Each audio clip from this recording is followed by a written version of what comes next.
জন্য বাধা দিই নাই। কারণ আমাদের রাষ্ট্রপতি শহীদ রাষ্ট্রপতি জিয়াউর রহমান আমাদেরকে শিখিয়েছেন সবাই সাথে মিলেমিশে এই দেশটাকে করতে হবে। তাই আমি আশা করি আমাদের নেতৃবৃন্দ আগামীতে যারা শেখ হাসিনার দোসর তারা আমাদের যে বিভিন্ন গ্রুপ আছেন আপনারা সবাই সবার প্রতি সহানুভূত হয়ে আমরা আমাদের দলটাকে এগিয়ে নিয়ে যাইতে চাই। এই ভাইয়ের লোক ওই ভাইয়ের লোক বইলা নাঙ্গলকোটে যেভাবে দ্বিধা বিভক্ত হচ্ছে এটা রাজনীতির জন্য এবং আমাদের সামাজিক আত্মমর্যাদার জন্য অনেক ক্ষতিকর।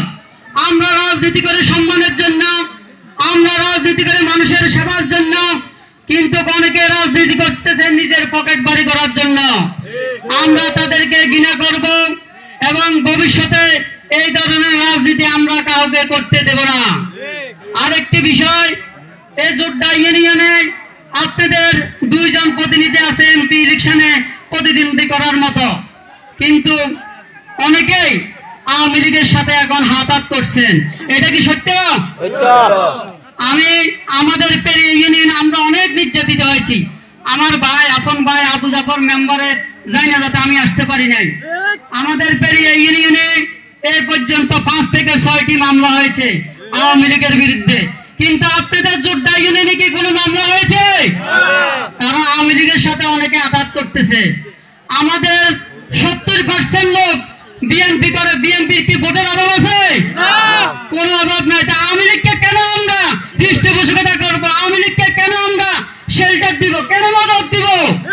আমি তাদেরকে ঘৃণা করি, তাদেরকে ধিক্কার জানাই যারা আওয়ামী লীগ নিয়ে চলাফেরা করেন, যারা আওয়ামী লীগ নিয়ে ইলেকশন করে আপনার প্রতি এমপি হইতে চান, তাদেরকে আমরা ঘৃণা করি।